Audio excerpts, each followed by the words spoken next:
The sharing economy is an economic model defined as a peer-to-peer based activity of acquiring, providing, sharing access to goods or services that are often facilitated by a community-based online platform.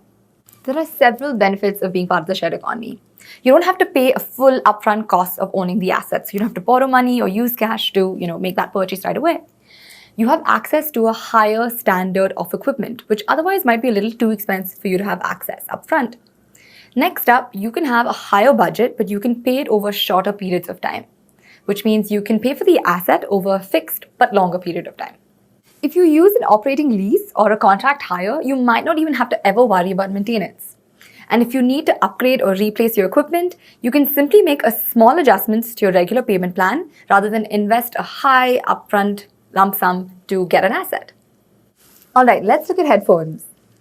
We currently throw away 15 million kgs of headphones every year, either due to simple mechanical faults or because of technological advancements. This is approximately equivalent to 8,300 cars. So how can we capture the value of what's being lost in this discarded material?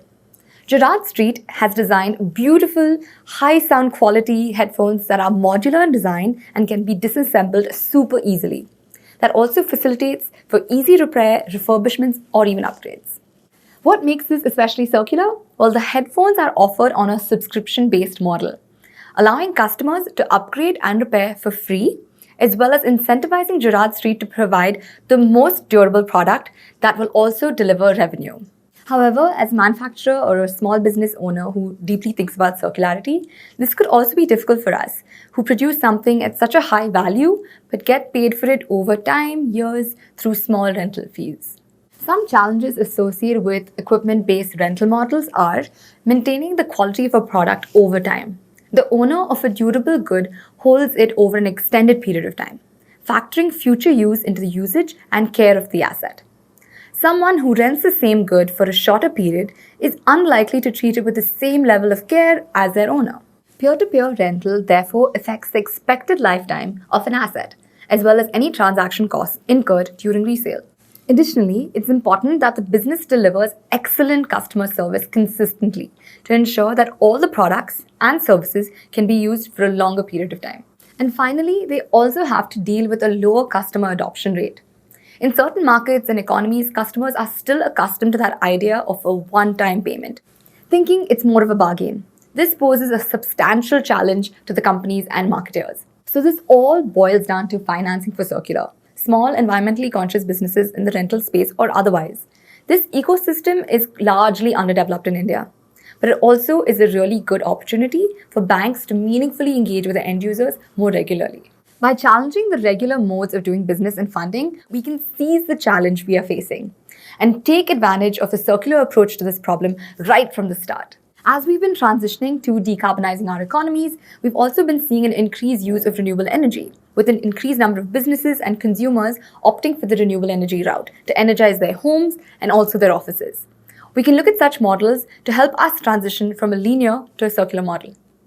Now we're going to quickly shed light of some financing models that were really successful in the solar energy sphere, in the development sphere, some examples from fieldwork at Selco.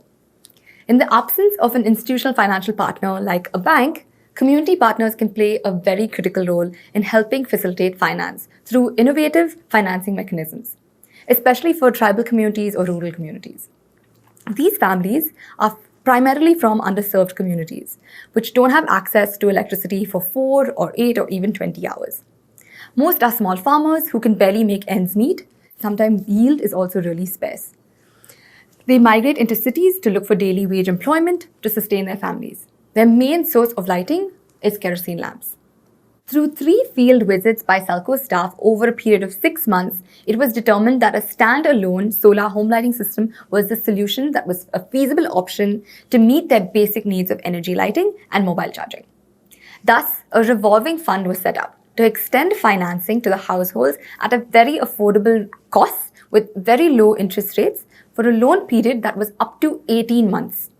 The collected money was then put into a revolving fund, which means the same money was then used to finance other households, thus enabling more households to avail financing. By setting up a long-term revolving fund, it creates a channel for end user financing that is essential for financing everything beyond just energy loans. Can we move to this sort of business model as a world? Do you think rental models can work from a customer perspective? One of the challenges customers might face in the rental model is that there are often super strict terms and conditions. This can limit the extent to which customers can work on a product. Second, there is a high penalty for damage associated with the product and service.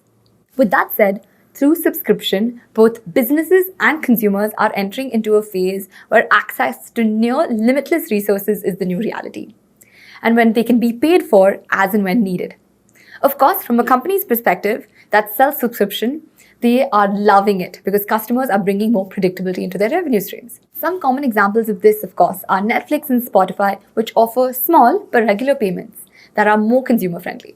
While we haven't been able to enjoy weddings in the old-fashioned pre-pandemic way, renting furniture and silverware for weddings is becoming quite popular and quite the norm now.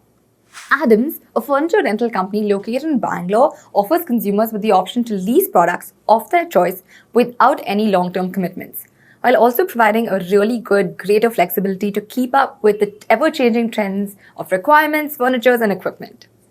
The rental system also caters to environmentally conscious consumers, as products typically that are discarded are now reused, refurbished, recycled in the process. For example, furniture and furnishing waste amounts to 12.2 million tons in the United States in the year 2017. One commonly used model by online rental companies is when renting companies own the assets that they actually rent out. For instance, Folinco owns all of the furniture displayed on their website for renting, which means the initial capital cost of launching their business was high. The revenue of the company is generated from rental income. From decorations to home appliances, all are recognized on the basis of the terms of the contract of hiring.